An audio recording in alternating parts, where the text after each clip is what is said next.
The general manager of a Fort Wayne running store had relatives in yesterday's race. One was actually at the finish line when the explosions happened. Continuing our team coverage now, News Channel 15's Lamar Holliday joins us with that story. Well, Heather, Eric Ade is the general manager of the Three River Running Company. His aunt and uncle were in the race, with his aunt being right in between the explosions. He says even some of his customers were in that race, but says everyone is okay. It's been the talk of the running community, such an unthinkable act at the Boston Marathon.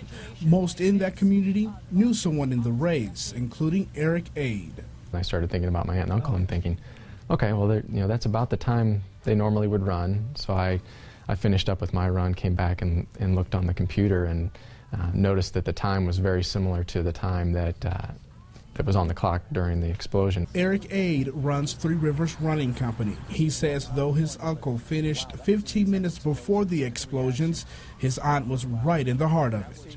Initially at that first explosion, she kind of just turned around, and that's when she saw the second one, and she knew something wasn't right, so she decided to just kind of get out of there as quickly as possible. Ade even had customers at the Boston Marathon. Most of them have posted on the company's Facebook page saying they're okay.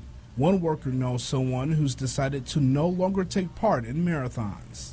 She's done like Chicago, so she said she wasn't going to do any more. I think if everyone stopped running and worried about things like this more, then the people that did this would win.